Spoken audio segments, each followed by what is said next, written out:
And welcome again to Cottage Talk. I am Russ Goldman. This is our initial reaction show to Fulham's 1-0 loss to West Ham at Craven Cottage. Two of my co-hosts were there, Emilio and Craig, and also joining us is Max Cohen. In this episode, we're just going to share our gut reaction to this extremely disappointing loss. I actually feel bad that Craig and Emilio had to be there to watch this because that was pretty bad, guys. So let's just go around the table. Craig, I'll start with you. Give me your initial reaction to this loss for Fulham. West Ham was the worst team that I've seen at the Cottage this season. And so it's especially disappointing that we dropped all 3 points. I wish I could say that we had a lot of opportunities and we just couldn't finish them. But in fact, we had almost no opportunities. Nope. And we were toothless in attack, a little bit jittery in defense. And overall, it was a very unsatisfactory afternoon. Okay, excellent. Over to you, Mr. Danello. You were there as well. So I want to get your opening thoughts, but you and I talked about this. And it's funny. You said this. Someone else said this to me. Toothless is a great way to say what you watched today. But I'm also going to throw this out there. Did we watch Parker Ball 2.0 here? That was my first reaction when I left the ground today. It just felt it brought a lot of bad memories from a couple of seasons ago. I hate losing at home at the best of times, but when you lose against a team that's worse than you, who effectively had not even one chance. They put a good cross in the dangerous area, which we didn't do that in 90 minutes. So that's right. When you get the ball in the right area, there's always a chance, a deflection, a handball, a penalty. You know, anything can happen. But we were predictable, woeful, and West Ham. I agree with Craig. They were the worst team I've seen at the Cottage this season, and the fact they've come away with 3 points gripes me. But that just felt like a Parker performance from 2 years ago. Sideways, passing, 75 to 80% possession. And you can barely carve out an opportunity to score against a woeful West Ham side. It had a lot of synergies with the way we played on a Scott Park a couple of years ago. So, you know, I'm not being what's the word, dramatic here, but that performance was as bad as a West Ham performance 2 years ago when we drew 0-0. If you remember? Oh, that was terrible. Yeah. You know, we sort of dominated possession that game. We just lacked cutting edge. Today we just were weak, pretty much right away. We just lacked quality, and it's been 2 months. This is not just a one poor performance.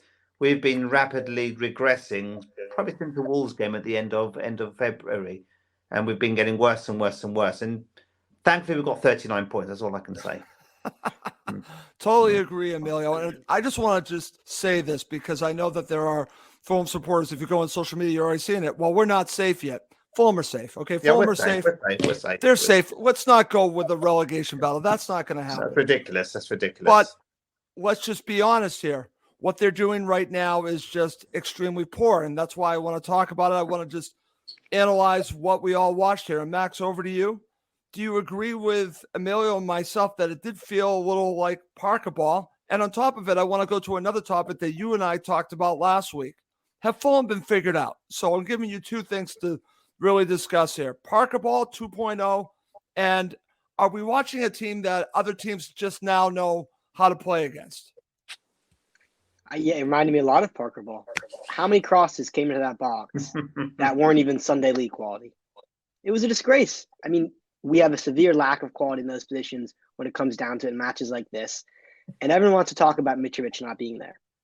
And I agree, Vinicius is not a Premier League player. I think, honestly, we should have known that when Spurs offloaded him so easily. You know, they didn't want him back. Why did we go in there and get him? That was a very poor piece of business. It's showing. Vinicius is going to be the striker unless it's a false 9 to end the season. So, but I don't want to talk about Vinicius because this goes well beyond him. The service from wide, whether it's Robinson, whether it was Willian, whether it was Cedric, whether it was anyone when they came on, with the exception of Pereira from set pieces, who I thought was decent, quite good actually. How many fullback crosses go to the first man, or even worse, Russ, are floated like almost we're watching the Masters, like a chip, like what are you thinking? Was there one fizzed ball in that didn't get blocked easily or cleared? It was embarrassing. But more than that, and this is why I think the Parker Ball thing is apt. What's Parker Ball? Parker Ball is possession with no opportunities, but also an over-reliance on crosses when it's clearly not working. There was no adjustment. From minute 1 to 90, the only chance it looked like we were going to score, it seemed like they were just told, cross. Why was there no adjustment? There's no offensive flexibility. And I think it's fair to say worst result of the season. Worst result. Craig, over to you, because I want to get your thoughts on this. You are very vocal and you don't hold back your thoughts. Do you agree with Emilio, myself, and Max that this felt like Parker Ball, and also something that I think I've been thinking about a lot? And it's funny because I want to talk a little bit about David Moyes, because he actually changed how he was going to play in this match. He played 2 up front. So have they figured out, I'm talking about, have other clubs really figured out how to play Fulham, and Fulham have not adjusted to that? Well, we spent most of the game making aimless crosses into the box, very little pace, and really fairly easy to defend. Was it Parker Ball? Hard to say if it was Parker Ball per se with the horizontal passes, but we never really seemed to be able to get back to get the ball behind their last line, so that our crosses were fairly easy for their defenders to handle. Without the width and without the ability to get behind them, and with the kind of second string striker that we had in Vinicius, we were fairly easy to play against. Have teams figured us out? I don't know. The team just felt very tired. What was interesting is that West Ham did not press us in the way that other teams have pressed us. That's a great point. They would sort of put on a partial press to see if we would hoof it out, but they never really pressured us. And we never lost the ball really in dangerous situations, with maybe 1 or 2 exceptions due to errors. I think we just played really poorly. And in addition, we didn't pass the ball very well. We had, I don't know how many misplaced passes that were fairly easy. So it was just a poor performance from start to finish. And although Boamorte changed things around, he substituted people, he changed the side on which Willian was playing and Manor Solomon was playing and so forth. He tried to do different things, brings on Kenny Tete instead of to substitute for Cedric Suarez. It just didn't work. Nothing worked. And I think that was quite a frustrating sight to see. Okay, over to you, Emilio. You and I have talked about it. Like I said, I've talked about this with Max even last week. Have Fulham been figured out? Glad that Craig brought this up. I think it's a great point. Teams have figured out to press us and really get us uncomfortable. West Ham did none of that. They actually let us have the ball, and we could not do much with it. Like I said, for me, the passing was the road to nowhere with possession. They weren't going anywhere. There was no cutting edge. The crosses, as you guys are talking about, were horrible. Can someone work with Anthony Robinson like every single day on his crossing? Can someone just work with? I'm sure he is, but I think that's a skill that he could potentially get better at. So the crosses were just horrible. But it goes beyond that. It's also just the way that they possess the ball. Maybe not quite Parker Ball, but there was just no intent. Where was the intent, Emilio? I think that's where I'm going with it, feeling a little bit like Parker Ball and having all this possession with doing nothing with it. Road to nowhere. Yeah, and I think a lot of it is not because of West Ham exposing us. I just think we just didn't. We've been lackluster for quite some time now. This isn't just a one-off performance. This is Bournemouth second half last week. Even the first half, I don't think we were as good as people claim that we were. To be honest with you, we got a goal. Maybe should have scored a second, but overall, we've played a lot better this season, and it's just been a steady decline. Brentford away, great. Look at that. Brentford annihilated us, to be honest with you, in that first half. And the 3-2 scoreline flattered us. So Brighton away, we hung on. We played ugly, snatched the win. When's the last time we actually won comfortably? I think it was Nottingham Forest at home in February. That was 2 months ago. That's the last game I can remember. We dominated and we deserved to win. The cup replay against Sunderland was a bit iffy. Leeds at home, 2 great goals, but I thought Leeds were the better team that day as well. So let's be honest with ourselves.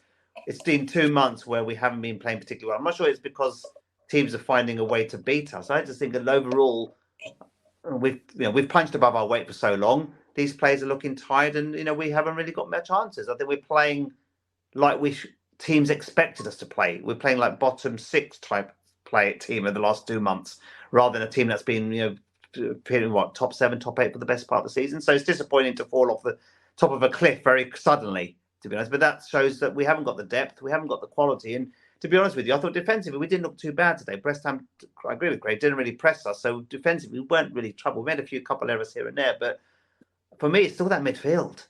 That midfield, Harrison Reed, I know I'll always give him praise when he does well, but when he's the pedestrian, offers very, very little. Tom Caney came on, gave us a little bit more flexibility, moved things around a little bit more. But we've got a lot of average players in this squad, and the fact they've punched above their weight is a compliment to the players and the team. And Marco Silva getting the best out of this team. But let's commend the team for doing well this season. We're falling off the cliff quite quickly, but I'm already worried about next year.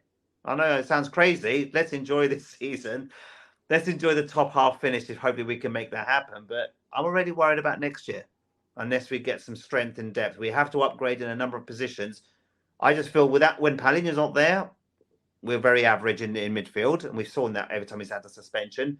But when he is there, he can't do that all by himself. That's right. It's a good point. Where's his support around him? Harrison Reed, as much as he does a shift, we need more than just a shift. We need quality in that area. We need people who can game change. Harrison Reed's not a game changer. He's got a particular way of working. He's not a game changer. We need more game changers in this team. And Vinicius, everything that Max said is right. He's not a Premier League player.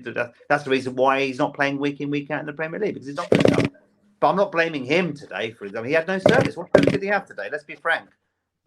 Suarez had about a dozen crosses to Craig's point, didn't even go past the first man.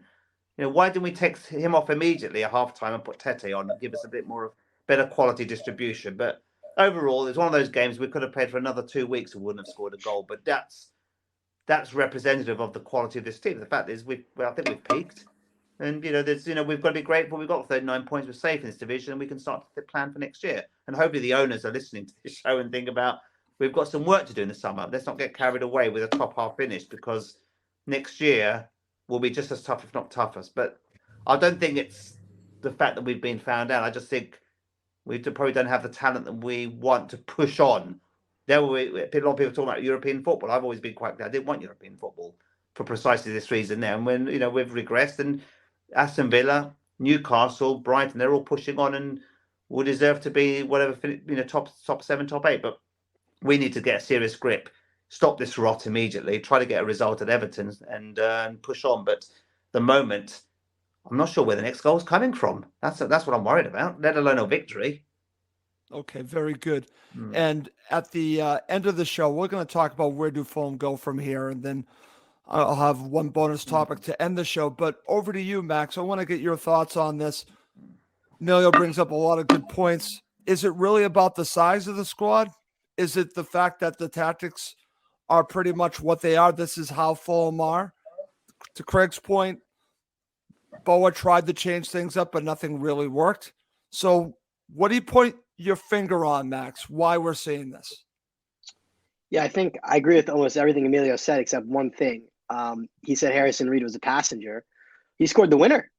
He's a game winner. So let's just give him some credit there. I think the squad size is totally true.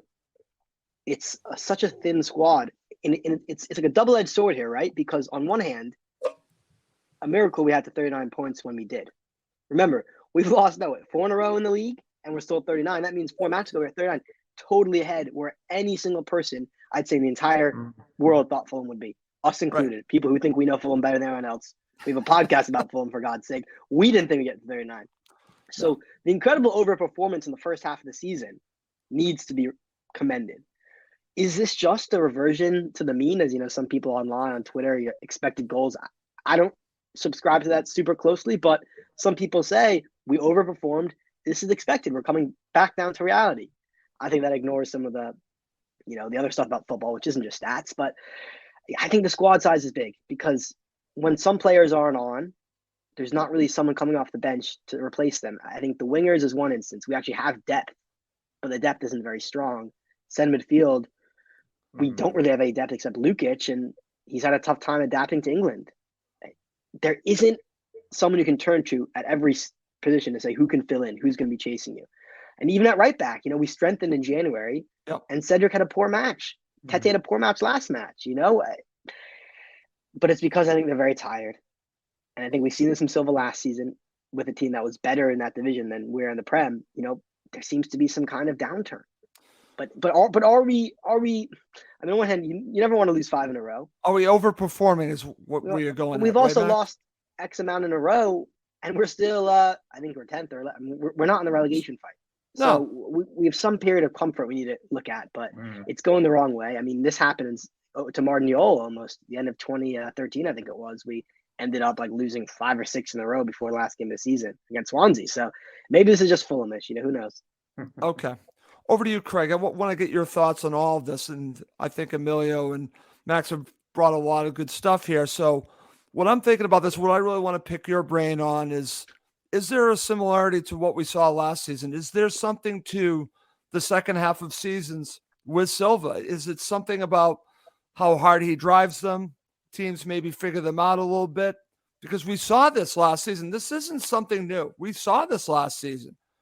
Because Fulham should have had a stronger end to last season. I know we won the league, and that's wonderful. But at points, they were not that great in the second half of the season. So is there a parallel to last season? What are your thoughts on that?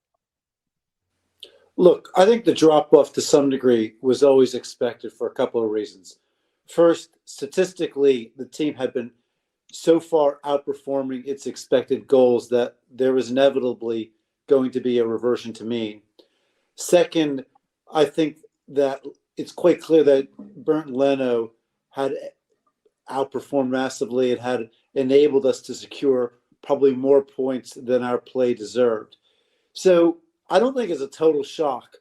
And I guess the third point I'd make is that a thinner squad like Fulham inevitably is going to start fading towards the back end of the season.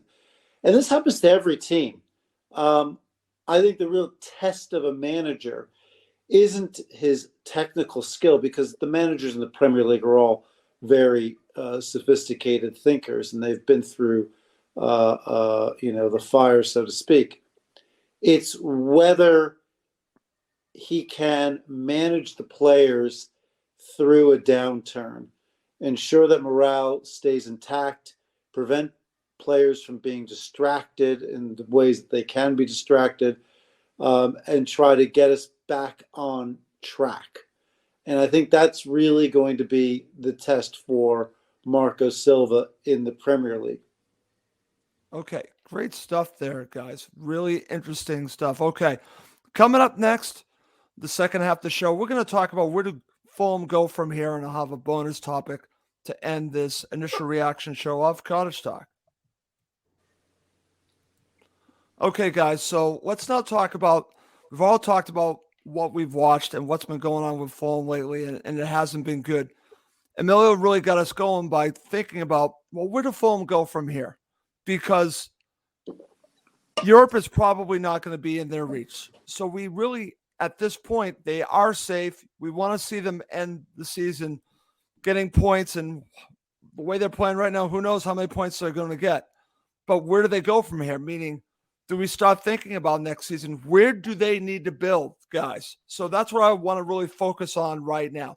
Where do Fulham go from here? How do they build a team that they can build on from this season? Because this season is starting to downturn. So let's say they do get points, but it's not going to be what it was in the first half of the season. So I want to focus on where do they go from here. So over to you, Emilio.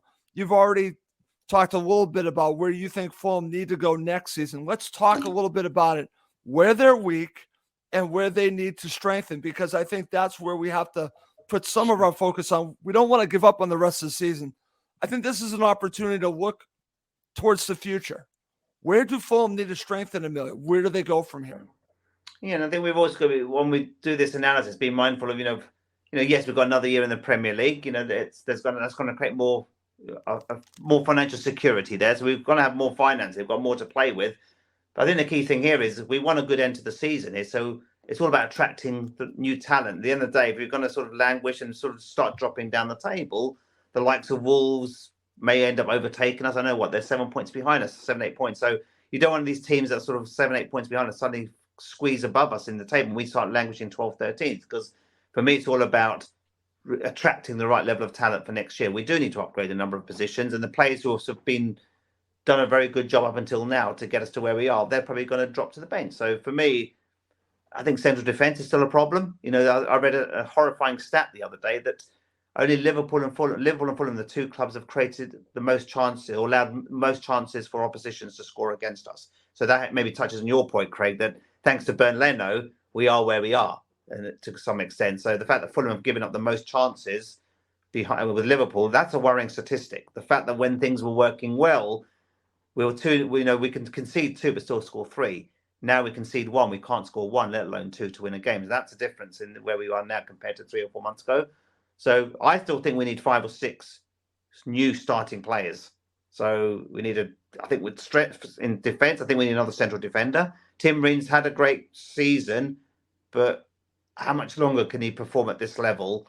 And still, that's an area of concern for me. I think Anthony Robinson has fallen off like a cliff the last couple of months since all that speculation in the January transfer window that he was going to go to this club and that club.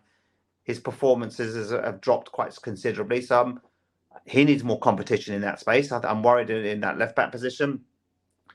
Paulinho needs more. So I don't think we're going to lose many players. I think that's the other thing to note. Are we going to lose Paulinho, Mitrovic? I don't think we will, to be honest with you. If they know what's right for them, they'll stick around for another season and try to help push on and build for the next season. But we need someone else stronger working alongside Paulinho. Harrison Reed, not good enough to be starting week. We need some quality. We need some playmakers, and we need to be creating more chances. Even Andres Pereira, I think, to be honest, I know he's been our most creative player, but today he really wound me up on a few occasions, being what I typically call him very selfish at times. I don't know if you saw that, Craig, when he just needed a good final ball. No, what does he decide to do? Shoot from distance or shoot from range. I was effing and blinding him at, and that's the frustrating part of Pereira. He can do the spectacular, but he can be very, very predictable and very annoying at times. So we need another striker. We've said that for the last 3 years, not just this. It was 3 years when Mitrovic needs backup. We need 5 or 6 new players, as far as I'm concerned. We need better quality out wide. Willian, again, has deteriorated his performance in the last couple of months. I think it's fair to say he was good up till January. His performances are on and off, so I'm not sure if he can do another season of this. So, as far as I'm concerned, we need new striker, probably 2 wider players, a Harrison Reed upgrade, and probably a couple more defenders. Minimum. That's being realistic. If you want to sort of consolidate, push on, and avoid relegation dogfight next season, in my opinion. Okay, very good. Craig, I'm going to go to you, and then we'll go to Max. I want to get your thoughts on this because Emilio brought up a good point. I think I've said this on a prior show. I think there are 2 players that Fulham desperately need to hold on to. One's Paulinho, and I'm going to say it. One is Mitrovic, and you build around these 2 players. You complement these 2 players, and you find backups for these players. I think that's part of the problem.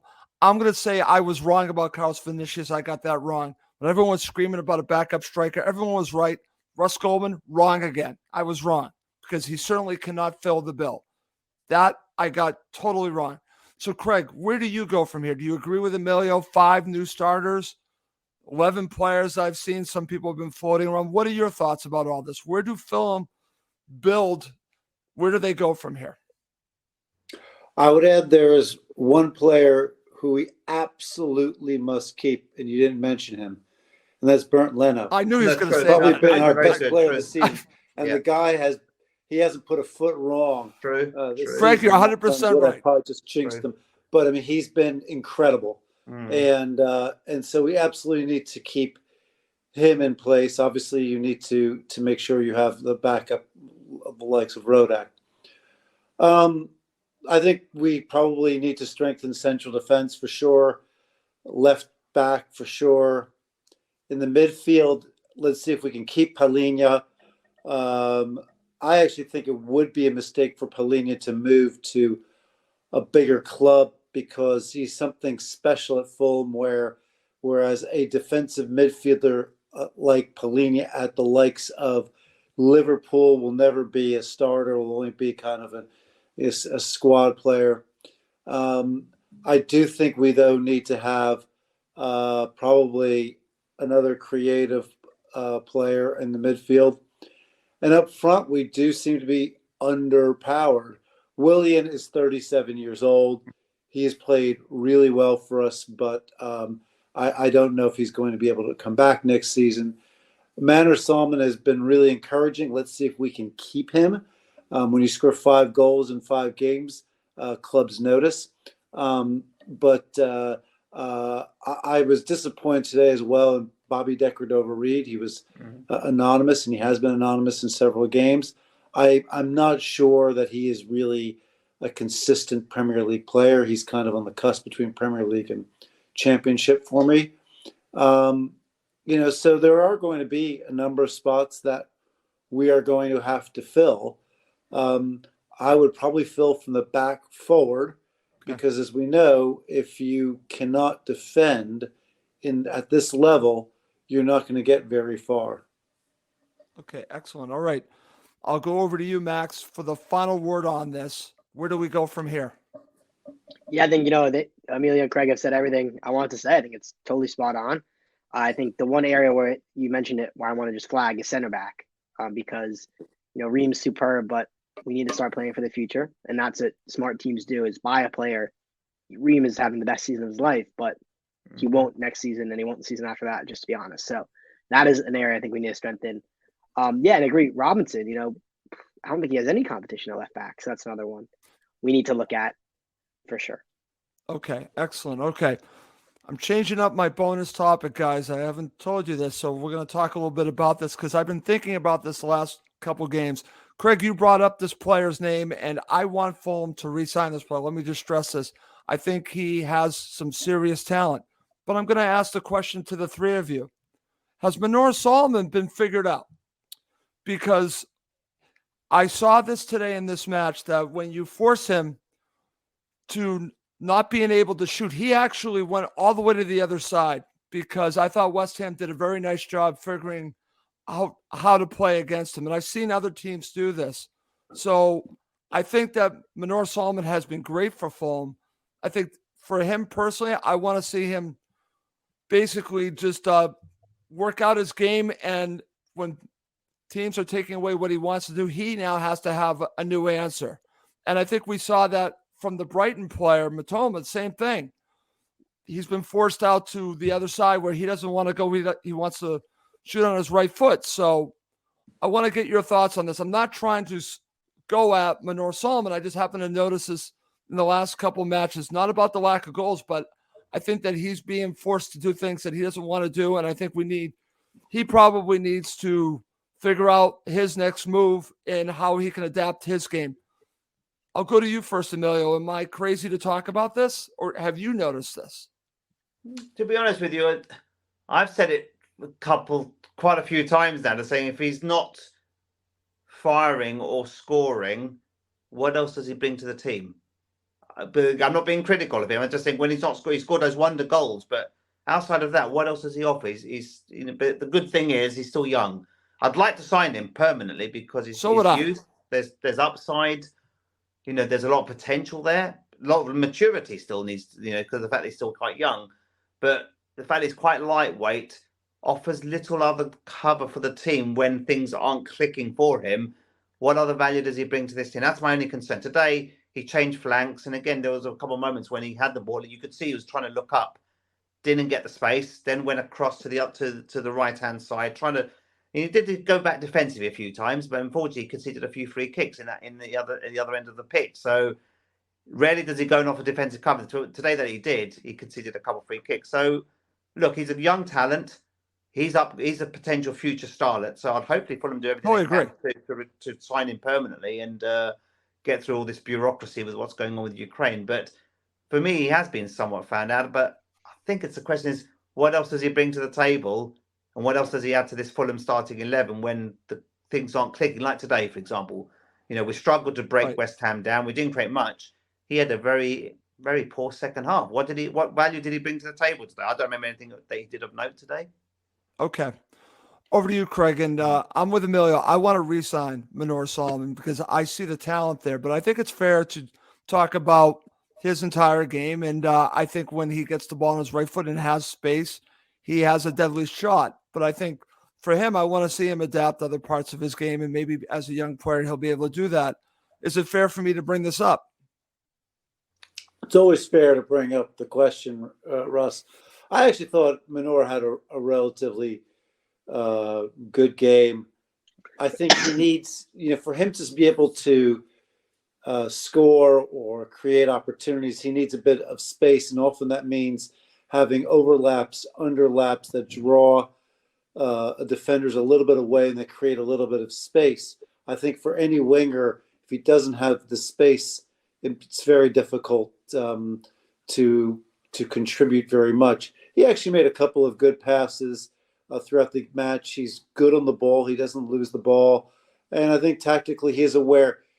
There was at one point, you're right, where for 10, 15 minutes he switched wings with, I think it was with Willian. Mm-hmm. And I don't know if that was a tactical switch. I'm not sure what the reasons for that were. The experiment really didn't yield a lot of results. He is a right-footed player, and he likes to come back in from the left to the right, and that's why you really need to have the left back overlapping so as to create the space that for both players. I think, look, he's a very talented guy. He's great on the ball, and we know that he can finish. And I think it's a pretty valuable skill set that he offers. I agree with all that. I did see, by the way, in the crowd, I don't know if, Emilio, you saw this, but in the Johnny Haynes stand, I did see one fan with an Israeli flag with the Star of David. So he does have a fan club in Fulham. Okay, excellent. Okay. Thanks for sharing that, Craig. Over to you, Max. You and I have talked about Manor Solomon. Listen, I want to see him be a Fulham player for a very long period of time, but I think it's also fair to criticize and to look at things of ways that he can improve on his game. That's kind of where I'm bringing this. Talking about he's been treated incredibly unfairly. I mean, how many other Fulham players have 5 goals in 2023? How many goals has Willian scored this year? Decordova-Reid, Harry Wilson. Okay. I mean, Vinicius. He's our top goal scorer. I mean, this side of the new year, if I'm not mistaken. Okay. I mean, what? I think the fact that he's been benched is actually embarrassing to Solomon. Now, I know he's coming off an injury. Okay. I know he hadn't played in a long time. But, I mean, come on. I mean, this guy scored 5 goals in 5 matches. The winner against Brighton, 2 wonder goals, Leeds and Wolves. What are we doing here? I think I'm not furious about it, but I think the conversation here is very unfair to Solomon. Okay. Who's adapted incredibly quickly to the Premier League. I mean, look at Lukic's struggles. Many other players who signed and played in England haven't played well. That's true. So I think he deserves to be starting every match just based on his production. I agree with Craig said tactically, when he plays on the left, every single team now is going to have the right back and the right midfielder tucked in, knowing he's going to cut in. That's where I'm going, Max. I'm just talking about adapting his game. He played Robinson through. I remember on one occasion in the second half, and I don't blame him. I wouldn't play Robinson again when he did a terrible cross. I wouldn't blame him if he didn't play him. I mean, he almost won a penalty. Did he go down too easily? Maybe. But how many other players in this match actually took people on? Yeah, so that's true. I think you can make an argument he is our best player. Okay. I'm just saying I just want to see him adapt and to different parts of his game. I think that there's a lot of talent there, Max. I'm not trying to slight him. I'm just looking at ways he can No, I agree. grow I his think game. the management has slighted that's him. kind of where I was coming on this. The management, I mean, Decordova-Reid, when did the last goal he scored? Leeds? I don't know if he scored against Leeds. I can't remember a goal he scored recently. Maybe someone can correct me here, but come on. I mean, Solomon's starting every match. But I think overall, though, with him, we're not talking specifically about Bobby Reid or William, but I just think there's a lot of emphasis on Solomon. There's a lot of high expectations in terms of this young starlet, 5 goals in 5 games. But when those things don't click, my question is, what else can he offer? That's my nagging down the back of my mind. So when things are great and he has been figured out, and people will get a lot closer to him. What else does he bring to the table? Maybe we haven't seen enough of that. Maybe you're right, Max. The fact that he's being benched and not being a regular starter. Maybe that explains the fact that when he's starting the games and he's not clicking, he's looking a little bit, out of position in that team. That's why it feels a little bit lightweight as well. That's another. Maybe you got a good point, Max. Maybe he needs to be starting regularly to see his game adapt. Maybe that's what the answer is. Yeah. I think you're right. He has definitely regressed a little bit, but I mean, the way he started was fantastic. I can't remember a better start of a Fulham player than Pogrebniak. And that was we're going almost back a to decade ago. Pavel But seriously, I Pogrebniak. mean, how many people have scored 5 goals in essentially the first 5 matches? I'm not really counting. He's had an incredible impact. I actually think he's good on the ball, and he, as Max said, he created some opportunities. He did put Robinson through, but Robinson's cross went straight to the goalkeeper. I think every time he gets the ball, he's the one player I feel something could happen. It's a good point. It's a good point. Boy, you guys are proving me wrong here. No, it's We're a good pro point. Manor. Okay, good stuff, guys. All right, well, listen, let's wrap up the show. Let's go for final thoughts. Let's go around the table. First to you, Craig. Final thoughts before we wrap up the show. Dreadful match. Hated every minute of it. Disappointed in the team. I really feel the meltdown at the FA Cup at Old Trafford has really thrown our season for a loop. We were outperforming anyway, and so it was always a little bit of a high wire act. But I think that the bubble burst in the 72nd minute of the FA Cup quarterfinal at Old Trafford. Okay, very good. All right, over to you, Emilio. Final thoughts. Yeah, it's very similar to Craig. It was woeful. One forget, not one that we wanted. We lost a match of the day tonight, I'm sure, Craig. But to be honest with you, I think this goes beyond the Man United game. I think there were significant signs prior to that game that we'd hit our peak, and there was going to be an inevitable downturn. The downturn maybe being a little bit sharper than we all expected, and that's the key thing. I think that's where we're all disappointed. It takes the gloss away from that first 2/3 of the season where we were answering all our critics, very competitive in all the matches except for Newcastle at home.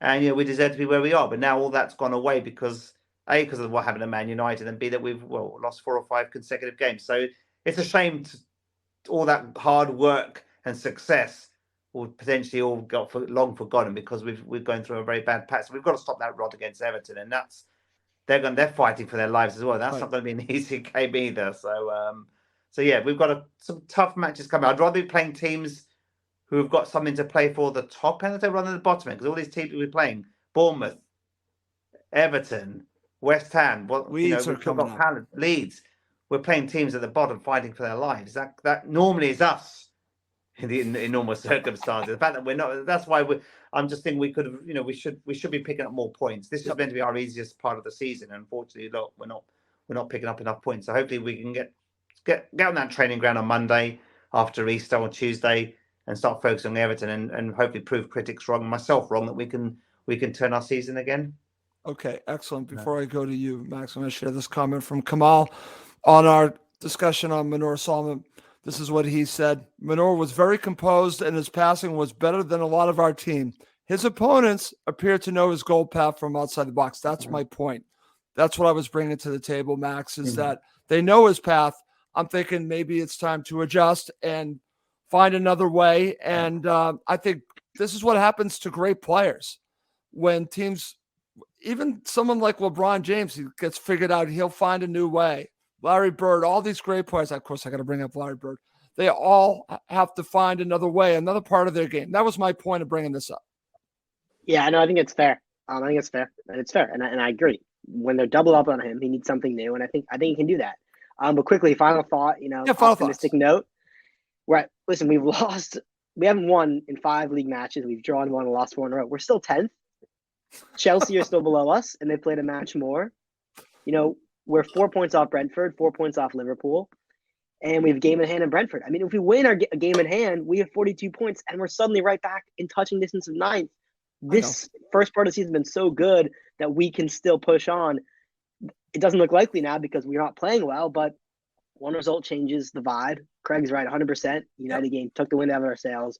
but just as easily, a good result can put them right back in. I just want to know what's going on in the training session. I hope there'll be a response. Yep. Disappointed that there wasn't a response from Bournemouth, which was a poor result. There should have been a response today, but we're hopeful that there will seriously be some frank conversations and players are going to step up. And that's my positive news. We're still very much in a hunt for 8th, 7th place. Even if we dream, we're not out of it. Okay. Emilio, before we go, I'm going to pose this to you. Let's say Fulham are 10th and they have been stumbling and bumbling to the end of the season, but they ended ahead of Chelsea. Would that make it all worth the while? I'm just asking. Yeah, absolutely. Absolutely. At the end of the day, I think the fact that we've survived the season, I think we should all take some comfort from that as well. We're not in that dogfight at the moment. Look, Exactly. You predict who's going to get relegated this season. None of us can predict that. It keeps changing every week. Normally we've been in that mix. Thankfully, we can look down, not up. But I just want to reverse in fortunes. We know we've got to push on. There's enough games to pick up 2 or 3 victories. Yep. But we've 2 of our easier games on paper. We've taken 0 points. That's my frustration. And today's manner of defeat was just lackluster, woeful, like Craig said. So let's just forget this game. Let's prepare for Everton next week. But Max is right. Look, there's 9, 10 games still to play for. There's still enough points there to be grabbed. But it's a shame that with these, we had beaten Bournemouth and West Ham, or got at least 4 points. We could have been a few points ahead of Chelsea, joint level with Liverpool, and joint level with Brentford. That's the frustration. We've thrown away 2 great opportunities. Okay, great stuff. All right, I'm going to wrap up this show. Great show. And I'll just say this. My final thoughts is that I always feel better after doing a show. I said this to you, Emilio. I just feel like I just need to get it off my chest and let you guys just vent and get everything off your chest. But I was still wanting to do it as well. So I felt I did that too. So let's wrap this up. For Emilio Danello, Craig Coben, and Max Cohen, Mad Max, I'm Russ Goldman. Thank you as always for watching and listening to Cottage Talk, now part of the talkSPORT Fan Network.